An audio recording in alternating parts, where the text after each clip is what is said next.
Radio Krishna Centrale presents the Srimad Bhagavatam by Krishna Dvaipayana Vyasa, with original Sanskrit verse, translation and purport by His Divine Grace, A.C.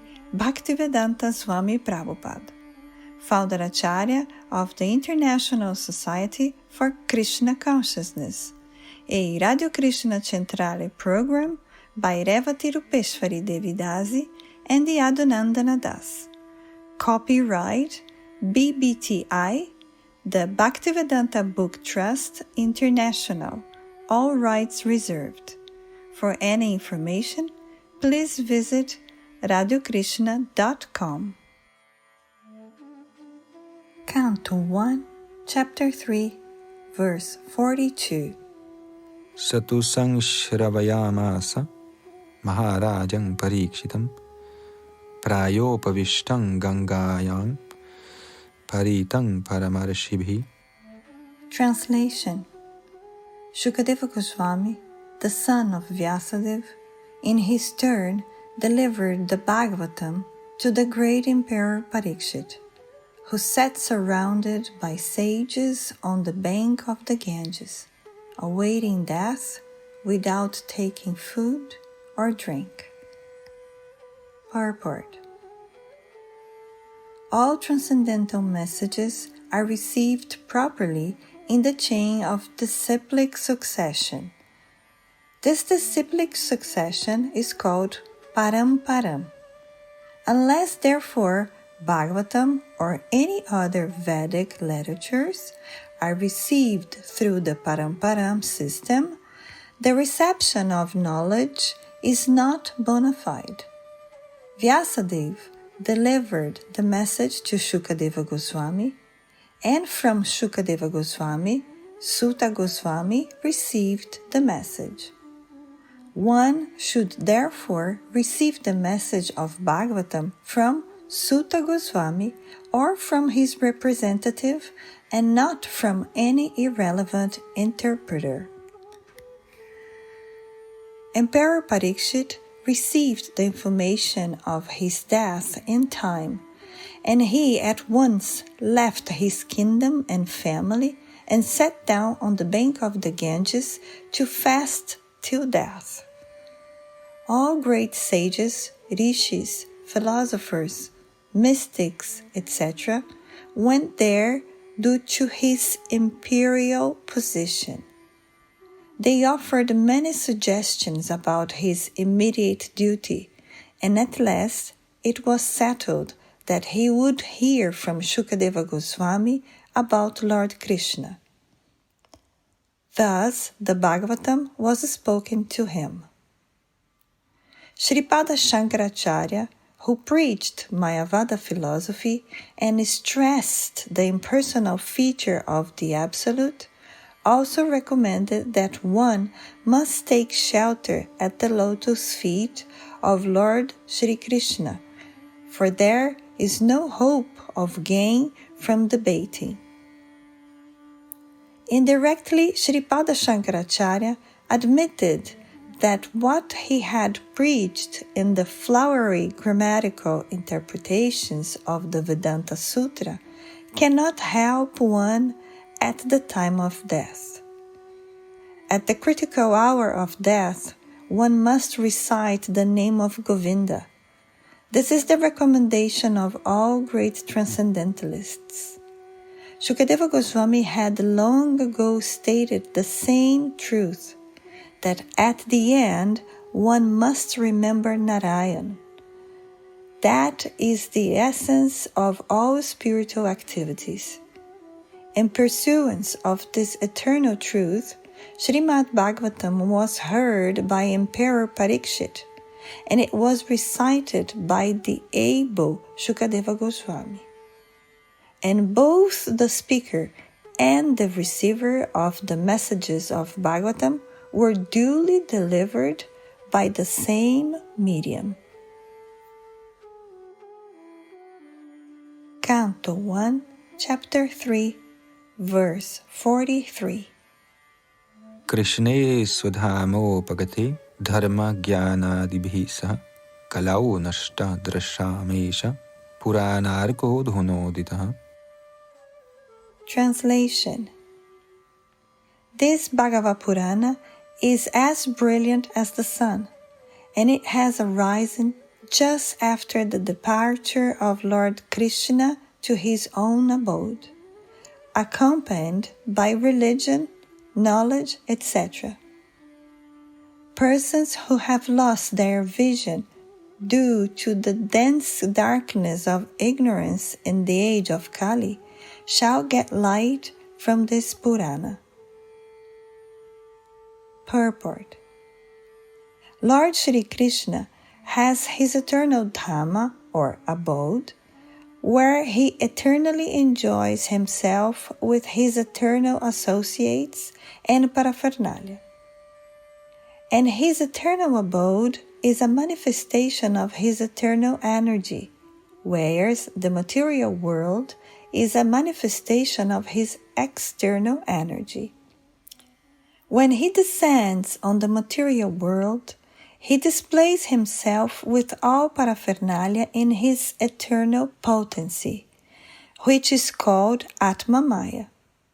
In the Bhagavad Gita, the Lord says that he descends by his own potency, Atmarama. His form, name, fame, paraphernalia, abode, etc. are not, therefore, creations of matter. He descends to reclaim the fallen souls and to reestablish codes of religion which are directly enacted by him. Except for God, no one can establish the principles of religion. Either he or a suitable person empowered by him can dictate the codes of religion. Real religion means to know God, our relation with him, and our duties in relation with him, and to know ultimately our destination after leaving this material body. The conditioned souls who are entrapped by the material energy hardly know all these principles of life. Most of them are like animals engaged in eating, sleeping, fearing, and mating. They are mostly engaged in sense enjoyment under the pretension of religiosity, knowledge, or salvation. They are still more blind in the present age of Quarrel or Kali Yuga. In the Kali Yuga, the population is just a royal edition of the animals. They have nothing to do with spiritual knowledge or godly religious life. They are so blind that they cannot see anything beyond the jurisdiction of the subtle mind, intelligence, or ego, but they are very much proud of their advancement in knowledge, science, and material prosperity. They can risk their lives to become a dog or hog just after leaving the present body, for they have completely lost sight of the ultimate aim of life. The personality of Godhead Shri Krishna appeared before us just a little prior to the beginning of Kali Yuga, and he returned to his eternal home practically at the commencement of Kali Yuga. While he was present, he exhibited everything by his different activities. He spoke the Bhagavad Gita specifically and eradicated all pretentious principles of religiosity. And prior to his departure from this material world, he empowered Sri Vyasa through Narada to compile the messages of the Srimad Bhagavatam, and thus both the Bhagavad Gita and the Srimad Bhagavatam are like torch bearers for the blind people of this age. In other words, if men in this age of Kali want to see the real light of life, They must take to these 2 books only, and their aim of life will be fulfilled. Bhagavad Gita is the preliminary study of the Bhagavatam, and Srimad Bhagavatam is the summum bonum of life, Lord Shri Krishna personified. We must therefore accept Srimad Bhagavatam as the direct representation of Lord Shri Krishna. One who can see Srimad Bhagavatam can see also Lord Shri Krishna in person. They are identical. Canto 1, Chapter 3, Verse 44. Tatra kirtayato vipra viprarasher bhuri tejasah ahang chadyakamang tatra nivishtasthadanugrahat sohang va shravayishyami yathadhitang yathamati. Translation. All learned Brahmanas, when Shukadeva Goswami recited Bhagavatam there in the presence of Emperor Parikshit, I heard him with rapt attention, and thus, by his mercy, I learned the Bhagavatam from that great and powerful sage. Now I shall try to make you hear the very same thing as I learned it from him and as I have realized it. Purport. One can certainly see directly the presence of Lord Shri Krishna in the pages of Bhagavatam if one has heard it from a self-realized great soul like Shukadeva Goswami. One cannot, however, learn Bhagavatam from a bogus hired reciter whose aim of life is to earn some money out of such a recitation and employ the earning in sex indulgence. No one can learn Srimad Bhagavatam who is associated with persons engaged in sex life. That is the secret of learning Bhagavatam. Nor can one learn Bhagavatam from one who interprets the text by his mundane scholarship. One has to learn Bhagavatam from the representative of Shukadeva Goswami and no one else, if one at all wants to see Lord Shri Krishna in the pages. That is the process, and there is no alternative. Shuta Goswami is a bona fide representative of Shukadeva Goswami because he wants to present the message which he received from the great learned Brahmana. Shukadeva Goswami presented Bhagavatam as he heard it from his great father, and so also Shuta Goswami is presenting Bhagavatam as he had heard it from Shukadeva Goswami. Simple hearing is not all. One must realize the text with proper attention. The word nivishta means that Shuta Goswami drank the juice of Bhagavatam through his ears. That is the real process of receiving Bhagavatam. One should hear with rapt attention from the real person, and then he can at once realize the presence of Lord Krishna in every page. The secret of knowing Bhagavatam is mentioned here. No one can give rapt attention who is not pure in mind. No one can be pure in mind who is not pure in action. No one can be pure in action who is not pure in eating, sleeping, fearing, and matting.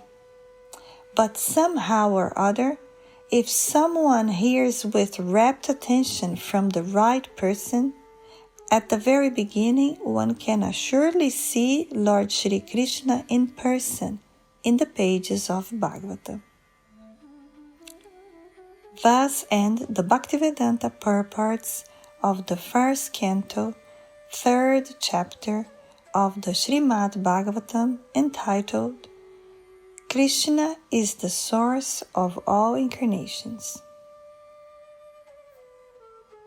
Chapter 4. The appearance of Sri Narada. Verse 1.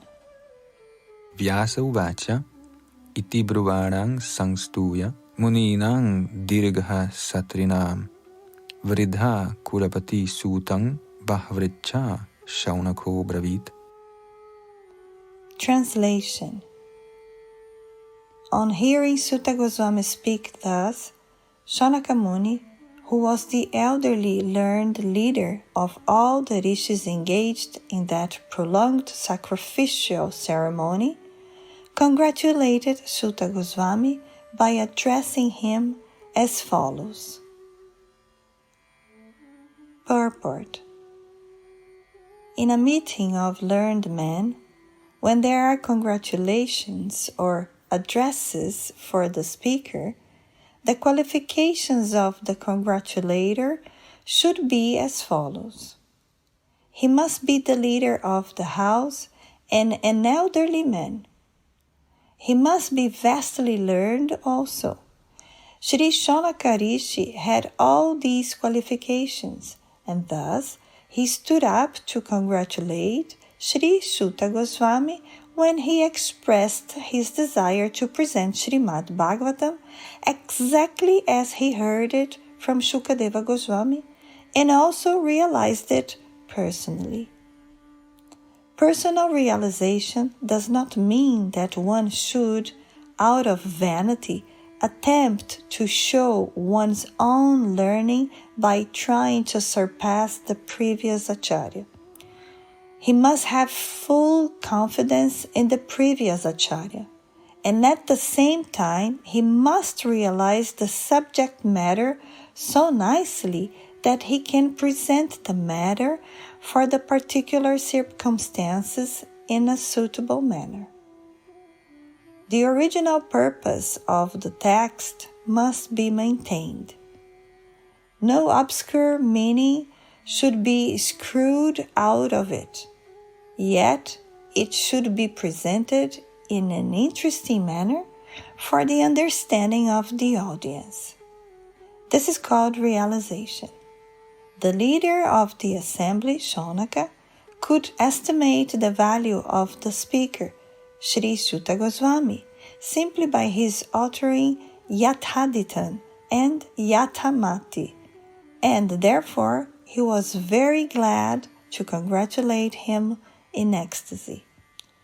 No learned man should be willing to hear a person who does not represent the original Acharya. So the speaker and the audience were bona fide in this meeting, where Bhagavatam was being recited for the second time. That should be the standard of recitation of Bhagavatam, so that the real purpose can be served without difficulty.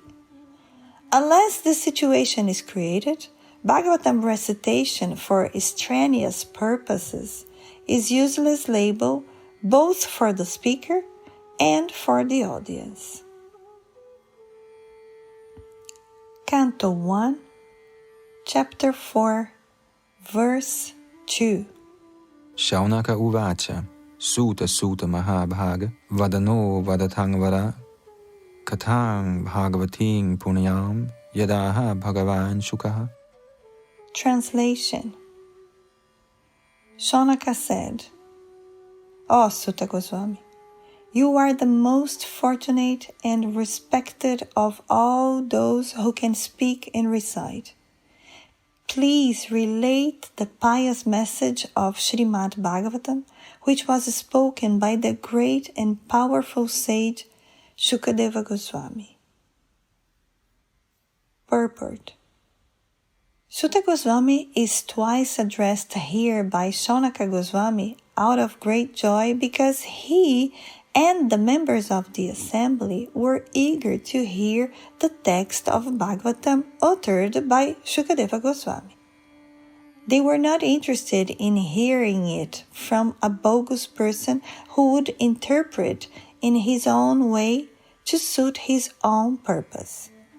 Generally, the so-called Bhagavatam reciters are either professional readers or so-called learned impersonalists, who cannot enter into the transcendental personal activities of the Supreme Person. Such impersonalists twist some meanings out of Bhagavatam to suit and support impersonalist views, and the professional readers at once go to the 10th canto to mis-explain the most confidential part of the Lord's pastimes.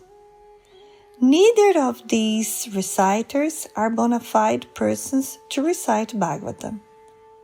Only one who is prepared to present Bhagavatam in the light of Shukadeva Goswami, and only those who are prepared to hear Shukadeva Goswami and his representative are bona fide participants in the transcendental discussion of Srimad Bhagavatam. Canto 1, Chapter 4, Verse 3. Kasmin yuge pravritte yang sthani va kena hetuna kuta sanchodita Krishna kritavan sanghitang munihi. Translation. In what period and at what place was this first begun, and why was this taken up? From where did Krishna Dvaipayana Vyasa, the great sage, get the inspiration to compile this literature? Purport. Because Srimad Bhagavatam is the special contribution of Srila Vyasadeva, there are so many inquiries by the learned Shonaka Muni.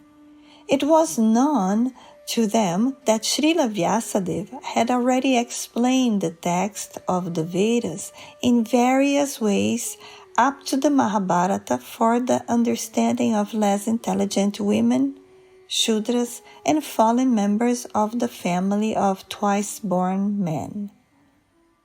Srimad Bhagavatam is transcendental to all of them because it has nothing to do with anything mundane. So the inquiries are very intelligent and relevant. Canto 1, Chapter 4, Verse 4. Tasya putro mahayogi samadran nirvikarpakaha ekantamatirum nidro gudho mudhaiveyati. Translation. His, Vyasadev's son, was a great devotee, an equibalanced monist, whose mind was always concentrated in monism. He was transcendental to mundane activities, but being unexposed, he appeared like an ignorant person. Purport. Srila Shukadeva Goswami was a liberated soul, and thus he remained always alert not to be trapped by the illusory energy. In the Bhagavad Gita, this alertness is very lucidly explained. The liberated soul and the conditioned soul have different engagements.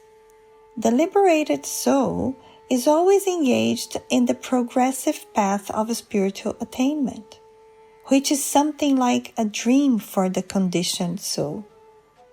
The conditioned soul cannot imagine the actual engagements of the liberated soul. While the conditioned soul thus dream about spiritual engagements, the liberated soul is awake.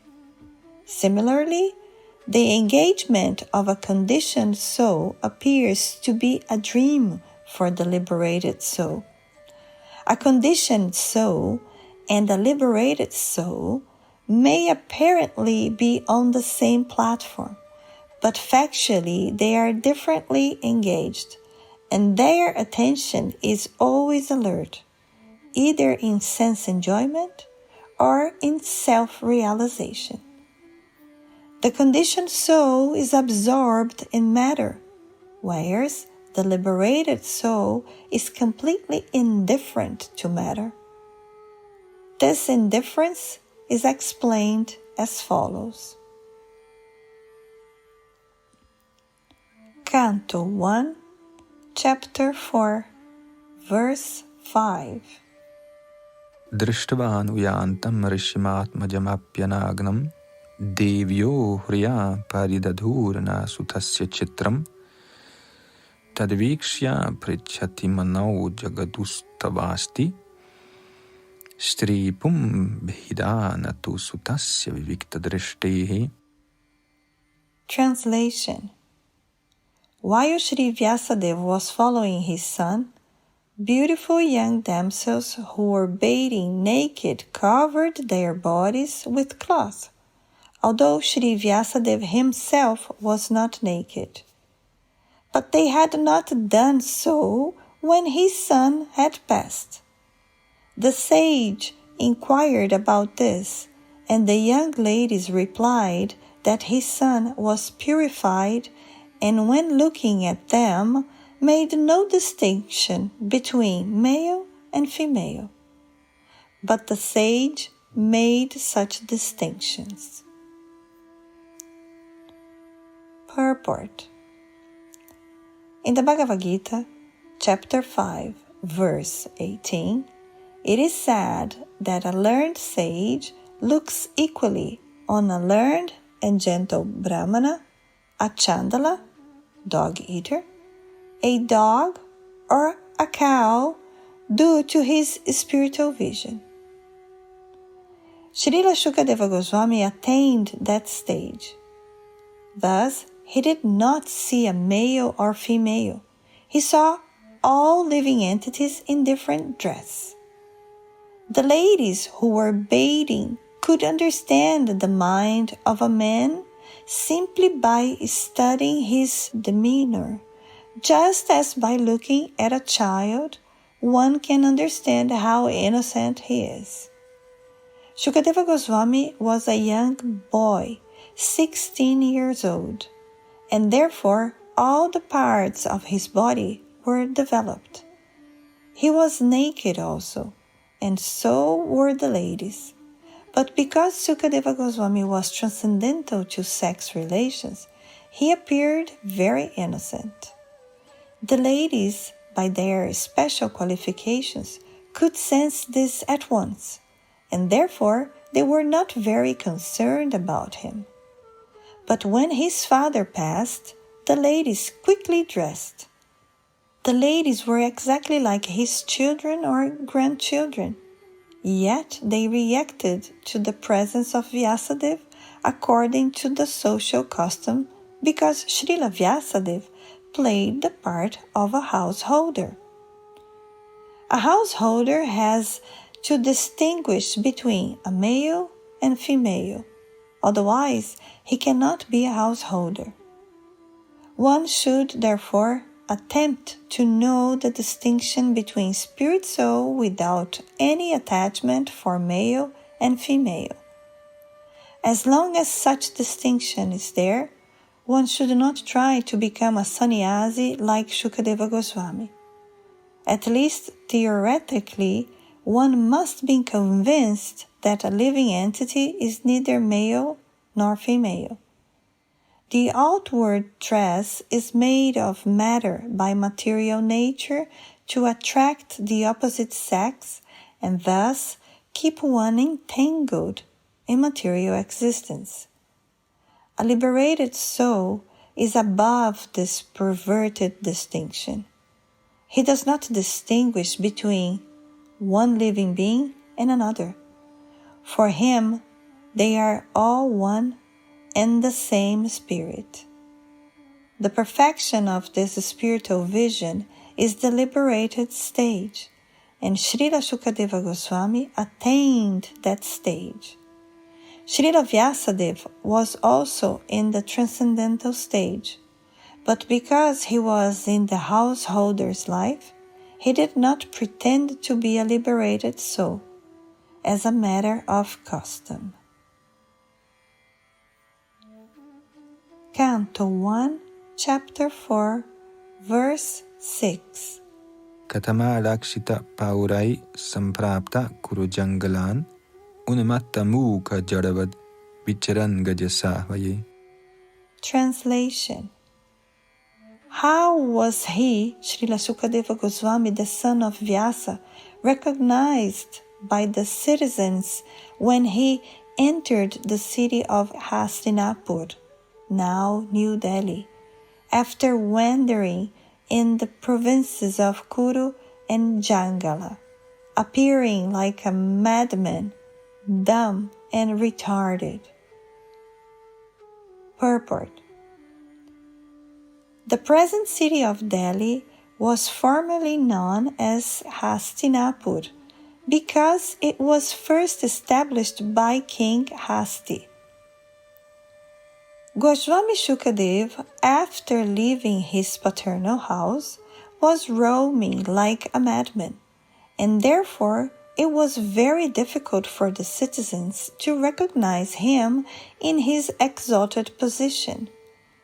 A sage is not therefore recognized by sight, but by hearing. One should approach a sadhu or a great sage not to see, but to hear him.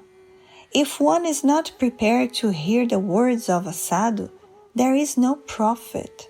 Shukadeva Goswami was a sadhu who could speak on the transcendental activities of the Lord. He did not satisfy the whims of ordinary citizens. He was recognized when he spoke on the subject of Bhagavatam, and he never attempted jugglery like a magician. Outwardly, he appeared to be a retarded, dumb madman, but in fact, he was the most elevated transcendental personality. Canto 1, Chapter 4, Verse 7. Katangva pandave yasya rajarashir munina saha sangvada samabhut tata yatraisha satvati shrutihi. Translation. How did it so happen that King Parikshit met this great sage, making it possible for this great transcendental essence of the Vedas, Bhagavatam, to be sung to him? Purport. Srimad Bhagavatam is stated here as the essence of the Vedas. It is not an imaginary story, as it is sometimes considered by unauthorized men. It is also called Shuka Samrita, or the Vedic hymn spoken by Sri Shukadeva Goswami, the great liberated sage. Canto 1, Chapter 4, Verse 8. Sagodo hanamatrang hi griheshu grihamedhinam avekshate mahabhagas tirthi kurvang stadashramam. Translation. He, Shukadeva Goswami, was accustomed to stay at the door of a householder only long enough for a cow to be milked, and he did this just to sanctify the residence. Purport. Shukadeva Goswami met Emperor Parikshit and explained the text of Srimad Bhagavatam. He was not accustomed to stay at any householder's residence for more than half an hour at the time of milking the cow, and he would just take alms from the fortunate householder. That was to sanctify the residence by his auspicious presence. Therefore, Sukadeva Goswami is an ideal preacher established in the transcendental position.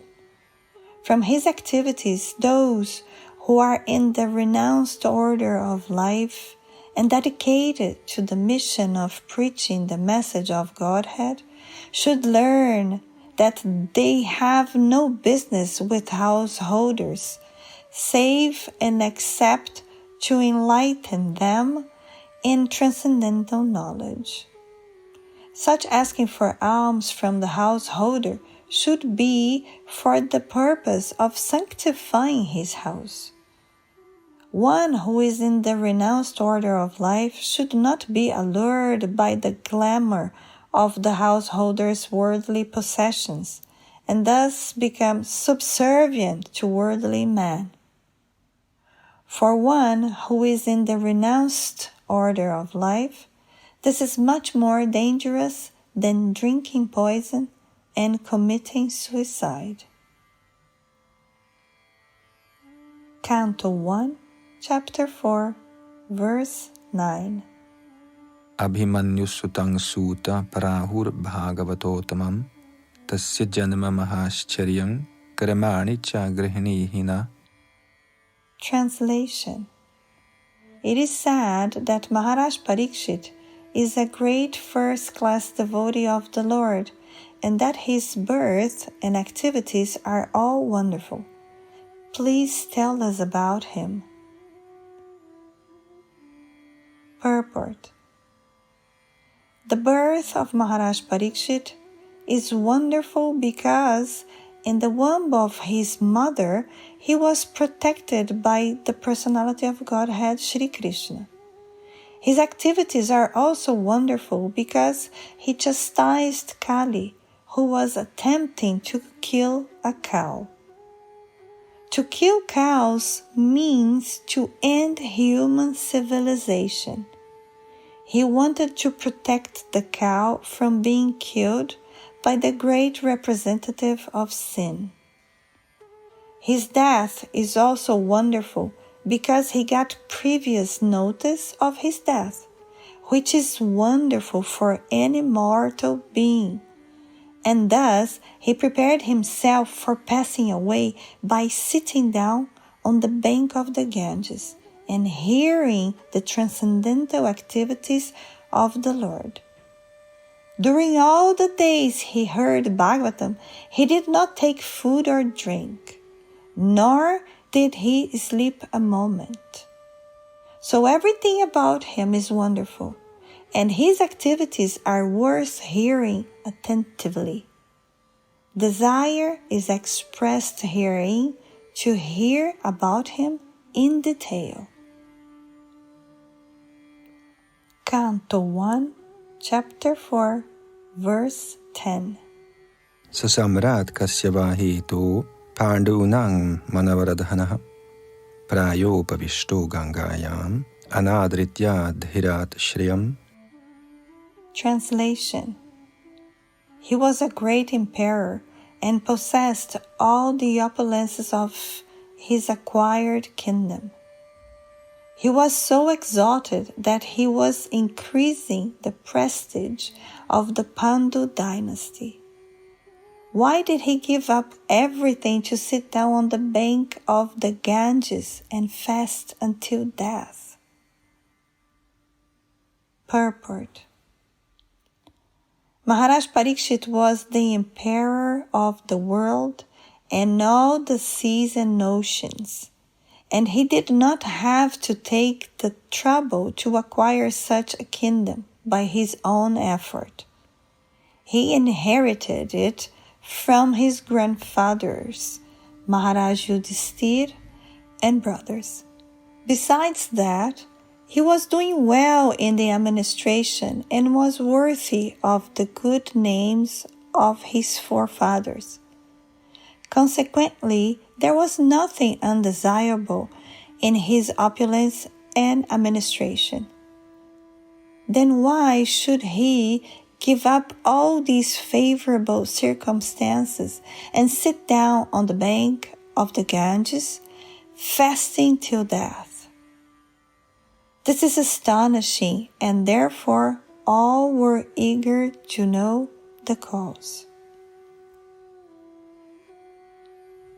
Canto 1, Chapter 4, Verse 11. Namanti yatpada nikitam atmana shivaya haniya dhaniya shatravaha kathang savira shriyamanga dushtyajam yuvaishatot shrashtumaho saha subhi. Translation. He was such a great emperor that all his enemies would come and bow down at his feet and surrender all their wealth to their own benefit. He was full of youth and strength, and he possessed insuperable kingly opulences. Why did he want to give up everything, including his life? Purport. There was nothing undesirable in his life. He was quite a young man and could enjoy life with power and opulence. So there was no question of retiring from active life. There was no difficulty in collecting the state taxes because he was so powerful and chivalrous that even his enemies would come to him and bow down at his feet and surrender all wealth for their own benefit. Maharaj Parikshit was a pious king. He conquered his enemies, and therefore the kingdom was full of prosperity. There was enough milk, grains, and metals, and all the rivers and mountains were full of potency. So materially, everything was satisfactory. Therefore, there was no question of untimely giving up his kingdom and life. The sages were eager to hear about all this. Canto 1, Chapter 4, Verse 12. Shivaya lokasya bhavaya bhutaye ya uttama shloka parayana janaha jivanti natmada tamasau parashrayam mumocha nirvidya kuta kalivaram. Translation. Those who are devoted to the cause of the personality of Godhead live only for the welfare, development, and happiness of others. They do not live for any selfish interest. So even though the Emperor Parikshit was free from all attachment to worldly possessions, how could he give up his mortal body, which was shelter for others? Purport. Parikshit Maharaj was an ideal king and householder because he was a devotee of the personality of Godhead. A devotee of the Lord automatically has all good qualifications, and the emperor was a typical example of this. Personally, he had no attachment for all the worldly opulences in his possession. But since he was king for the all-around welfare of his citizens, he was always busy in the welfare work of the public, not only for this life, but also for the next. He would not allow slaughterhouses or killing of cows. He was not a foolish and partial administrator who would arrange for the protection of one living being and allow another to be killed. Because he was a devotee of the Lord, he knew perfectly well how to conduct his administration for everyone's happiness, men, animals, plants, and all living creatures. He was not selfishly interested. Selfishness is either self-centered or self-extended. He was neither. His interest was to please the Supreme Truth, personality of Godhead. The king is the representative of the Supreme Lord, and therefore the king's interest must be identical with that of the Supreme Lord. The Supreme Lord wants all living beings to be obedient to him and thereby become happy. Therefore, the king's interest is to guide all subjects back to the kingdom of God.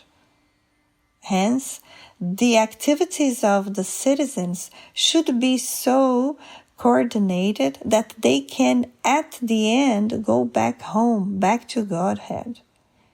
Under the administration of the representative king, the kingdom is full of opulence. At that time, human beings need not eat animals. There are ample food, grains, milk, fruit, and vegetables, so that the human beings, as well as the animals, can eat sumptuously and to their heart's content. If all living beings are satisfied with food and shelter and obey the prescribed routes, there cannot be any disturbance between one living being and another.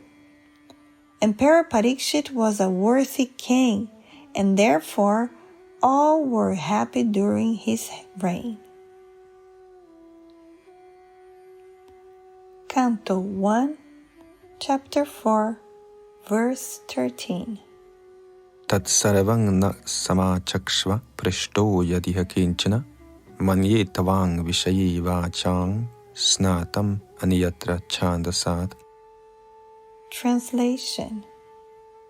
We know that you are expert in the meaning of all subjects, except some portions of the Vedas, and thus you can clearly explain the answers to all the questions we have just put to you. Purport.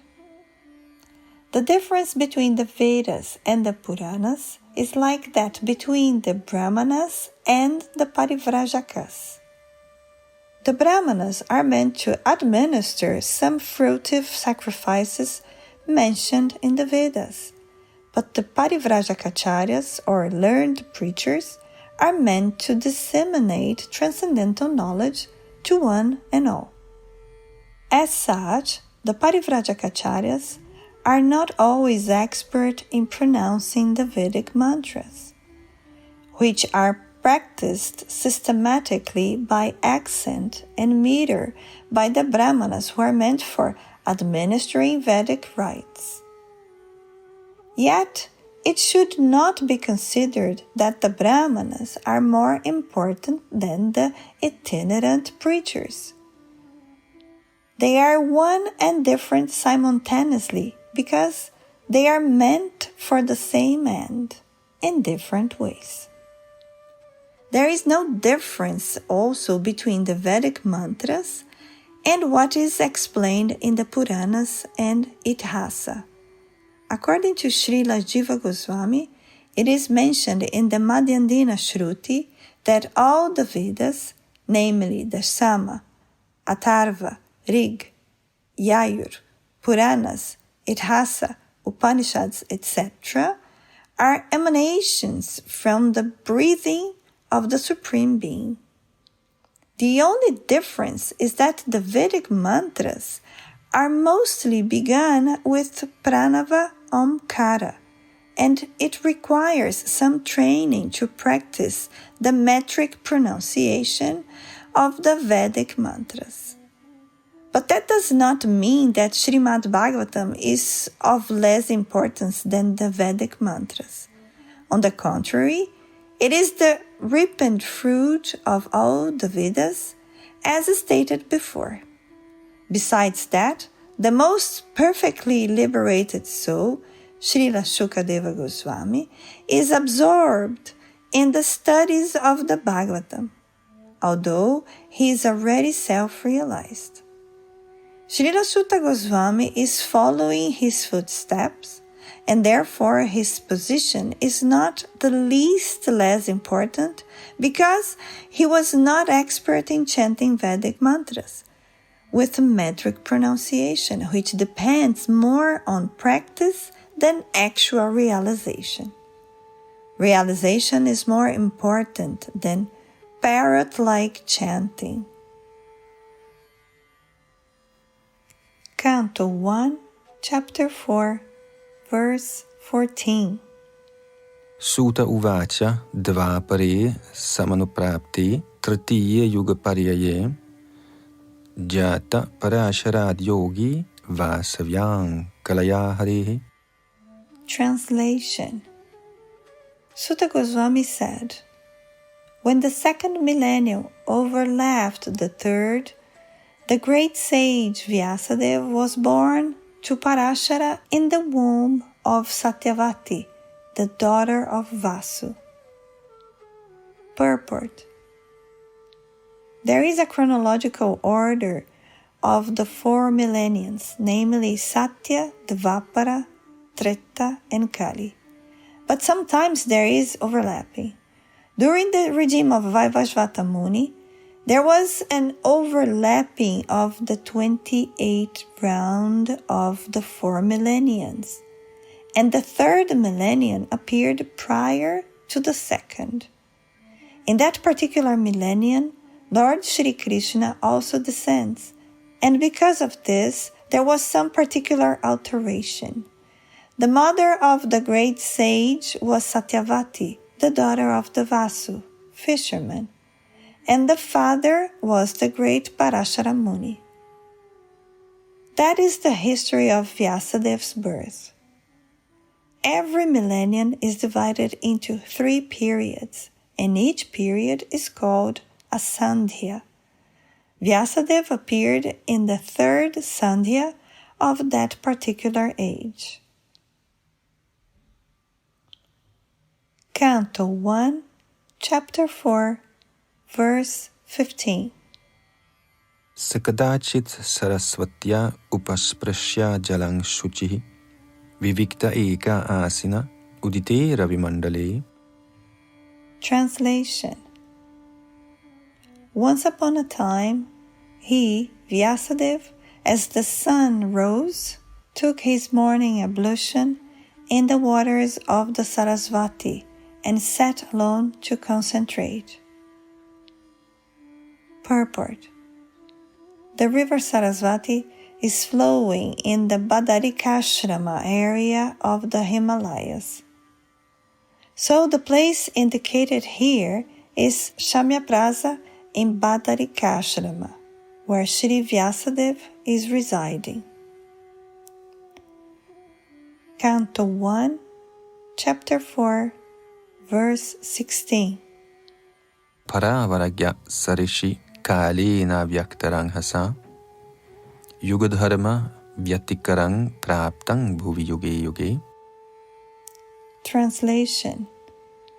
The great sage Vyasadeva saw anomalies in the duties of the millennium. This happens on the earth in different ages, due to unseen forces in the course of time. Purport. The great sages like Vyasadeva are liberated souls, and therefore they can see clearly past and future.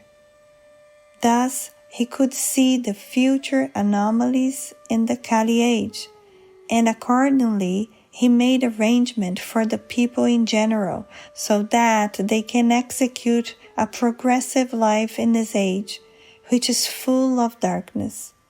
The people in general in this age of Kali are too much interested in matter, which is temporary. Because of ignorance, they are unable to evaluate the assets of life and be enlightened in spiritual knowledge. Canto 1, Chapter 4, Verses 17 and 18. Bhautikanang cha bhavanang shakti hrasang cha tatkratam ashradadhanan nisatvan durmedhan hrasitayusaha durbhagangs cha gyanan vikshya munirdivyena chakshusha sarva varanashramanadiyad dadhyau hitam amoghadrik. Translation. The great sage, who was fully equipped in knowledge, could see through his transcendental vision the deterioration of everything material due to influence of the age. He could also see that the faithless people in general would be reduced in duration of life and would be impatient due to lack of goodness. Thus, he contemplated for the welfare of men in all statuses and orders of life. Purport. The unmanifested forces of time are so powerful that they reduce all matter to oblivion in due course. In Kali Yuga, the last millennium of around 4 millenniums, the power of all material objects deteriorates by the influence of time. In this age, the duration of the material body of the people in general is much reduced, and so is the memory. The action of matter has also not so much incentive. The land does not produce food grains in the same proportions as it did in other ages. The cow does not give as much milk as it used to give formerly. The production of vegetables and fruits is less than before. As such, all living beings, both men and animals, do not have sumptuous, nourishing food. Due to want of so many necessities of life, naturally the duration of life is reduced, the memory is short, intelligence is meager, mutual dealings are full of hypocrisy, and so on. The great sage Vyasa could see this by his transcendental vision. As an astrologer can see the future fate of a man, or an astronomer can foretell the solar and lunar eclipses, those liberated souls who can see through the scriptures can foretell the future of all mankind. They can see this due to their sharp vision of spiritual attainment. And all such transcendentalists who are naturally devotees of the Lord are always eager to render welfare service to the people in general. They are the real friends of the people in general, not the so-called public leaders who are unable to see what is going to happen 5 minutes ahead. In this age, the people in general, as well as their so-called leaders, are all unlucky fellows, faithless in spiritual knowledge and influenced by the age of Kali. They are always disturbed by various diseases. For example, in the present age, there are so many TB patients in TB hospitals, but formerly this was not so because the time was not so unfavorable.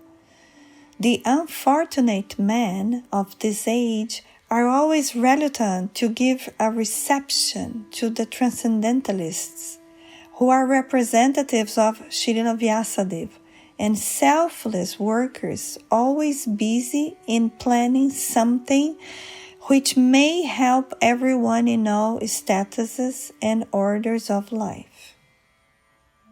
The greatest philanthropists are those transcendentalists who represent the mission of Vyasa, Narada, Madhva, Chaitanya, Rupa, Sarasvati, etc.